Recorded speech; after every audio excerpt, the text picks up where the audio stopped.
മുഖ്യമന്ത്രി പിണറായി വിജയന്റെ political secretary P ശശിക്കെതിരെ ഗുരുതര ആരോപണങ്ങളുമായി വീണ്ടും PV അൻവർ MLA. RSS നേതാക്കളുമായി ADGP കൂടിക്കാഴ്ച നടത്തിയെന്ന ഇന്റലിജൻസ് റിപ്പോർട്ട് മുഖ്യമന്ത്രിയെ കാണിക്കാതെ പി ശശി പൂഴ്ത്തിവെച്ചെന്ന് PV അൻവർ ആരോപിച്ചു. പാർട്ടി ഉത്തരവാദിത്വത്തോടെ ഏൽപ്പിച്ച ജോലി പി ശശി ചെയ്യുന്നില്ല. പോലീസിലെ പ്രശ്നങ്ങൾ അറിയാനും ഗവൺമെന്റിനെ അറിയിക്കാനുമാണ് പൊളിറ്റിക്കൽ സെക്രട്ടറി.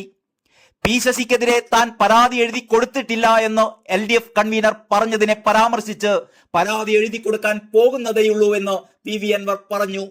പി ശശിക്കെതിരെ 2 ദിവസത്തിനകം തന്നെ പാർട്ടി സെക്രട്ടറിക്ക് പരാതി നൽകും. പി ശശി കാരണം മുഖ്യമന്ത്രിയുടെ അടുത്തേക്ക് കാര്യങ്ങളൊന്നും എത്തുന്നില്ല. പി ശശി എന്ന ബാരിക്കേഡിൽ തട്ടി കാര്യങ്ങളെല്ലാം അവിടെ നിൽക്കുകയാണെന്ന് അൻവർ പറഞ്ഞു. വിശ്വസിക്കുന്നവർ ചതിച്ചാൽ ഒന്നും ചെയ്യാൻ കഴിയില്ല. മുഖ്യമന്ത്രി വിശ്വസിച്ചവരാണ് മുഖ്യമന്ത്രിയെ ചതിച്ചതെന്ന് PV അൻവർ പറഞ്ഞു.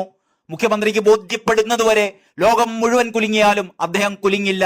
ബോധ്യപ്പെടും എന്ന് തന്നെയാണ് താൻ വിശ്വസിക്കുന്നത്. ഈ സർക്കാരിനെ പ്രതിസന്ധിയിലാക്കാൻ പോലീസ് നടത്തിയ ഗൂഢാലോചനയാണ് താൻ പറയുന്നത് എന്ന് അൻവർ പറഞ്ഞു. പോലീസിലെ RSS സംഘം സർക്കാരിനെ പ്രതിസന്ധിയിലാക്കുകയാണ്. ശബരിമല വിഷയത്തിൽ സന്ദീപ് ആനന്ദഗിരി സർക്കാർ എടുത്ത തീരുമാനത്തെ അനുകൂലിച്ച് രംഗത്ത് വന്നിരുന്നു. അദ്ദേഹത്തിന്റെ ആശ്രമത്തിന് തീവെച്ചു.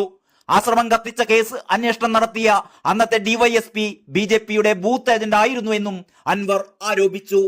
ആശ്രമത്തിന് തീവെച്ച കേസ് അട്ടിമറിച്ചു എന്നും അൻവർ പറയുന്നു.